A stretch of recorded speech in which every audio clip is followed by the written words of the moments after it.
इतिहास के पन्नों में कुछ ऐसे बादशाह, सुल्तान और विदेशी ताकतें आईं जिन्होंने इस धरती को जितना जी भरकर लूटा उतना शायद दुनिया में किसी और देश को नहीं लुटा गया। आइए आज आपके सामने रखते हैं भारत को लूटने वालों की असली कहानी। क्या क्या लूटा गया, कितना नुकसान हुआ और कैसे भारत का सोने की चिड़िया बनना गुलाम भारत में बदल गया। जब लालच ने सरहदें पार की, भारत मध्य युग में इतना अमीर था कि विदेशों में इसकी दौलत के किस्से आग की तरह फैल चुके थे। मंदिरों में सोने की दीवारें, हीरे मोती के बाजार, शेष दुनिया की तुलना में कई गुना ज्यादा जीडीपी। और यही बना विदेशी लुटेरों का पहला निशाना। तुर्क, अफगान, मुगल, पुर्तगाली, फ्रेंच, डच और अंत में ब्रिटिश, हर एक ने इस देश को निचोड़ने में कोई कसर नहीं छोड़ी। महमूद गजनी 17 बार आया और 17 बार लूटा। उसकी नजरों में भारत खजाने का टापू था। सोमनाथ मंदिर से जितना सोना, चांदी, हीरे मोती उसने लूटा, वो आज की वैल्यू में अरबों डॉलर होता। उसकी 17 चढ़ाइयों ने उत्तरी भारत की समृद्धि को पहली बार हिला दिया। मोहम्मद गौरी लूटा भी, गुलामी की नींव भी रखी। गौरी सिर्फ खजाना नहीं ले गया, उसने भारत में ऐसे गुलाम सल्तनत की शुरुआत की जिसने आने वाली सदियों में लूट को सरकारी काम बना दिया। मंदिर टूटे, खजाने गायब हुए और भारी टैक्सों से जनता टूटती गई। खिलजी राजवंश, दौलत का भूखा साम्राज्य। अलाउद्दीन खिलजी की सेनाओं ने दक्षिण के सबसे अमीर मंदिर लूट। मदुरई, देवगिरी, वारंगल, जहां भी पहुंचा खजाना साफ कर गया। उसके द्वारा लाया गया खजाना दिल्ली के तख्त को सालों तक झिलमिलाता रहा। तुगलक और लोधी, अव्यवस्था और अत्याचार, ये वो द्वार था जिसमें भारत में राजनीतिक अस्थिरता बढ़ी।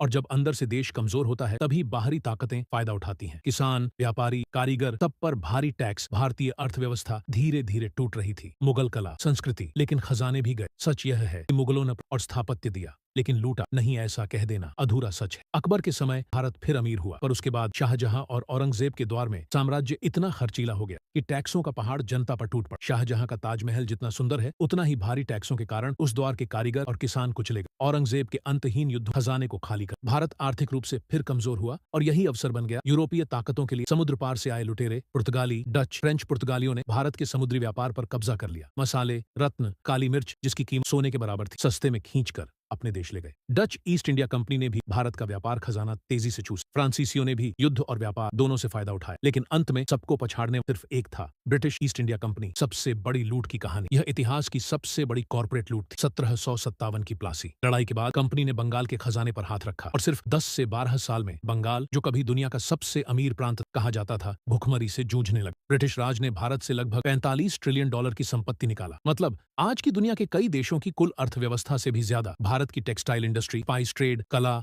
कारीगरी, सबको जानबूझकर खत्म किया गया। स्वदेशी उद्योगों को नष्ट कर भारत को कच्चा माल बेचने वाला देश बना दिया गया और सारे मुनाफे ब्रिटेन ले गया। हीरा, सोना, लूट और ब्रिटिश संग्रहालय, कोहिनूर हीरा, पीकॉक थ्रोन, बंगाल का तिजोरी सोना, सैकड़ों कीमती मूर्तियां, मंदिरों और महलों की अनमोल कला आज भी दुनिया भर के संग्रहालयों में सजा कर रखी, लेकिन उन पर लिखा है गिफ्टेड बाय ब्रिटिश या एक्वायर्ड बाय कंपनी। सच्चाई ये है, ये सब लूटा गया।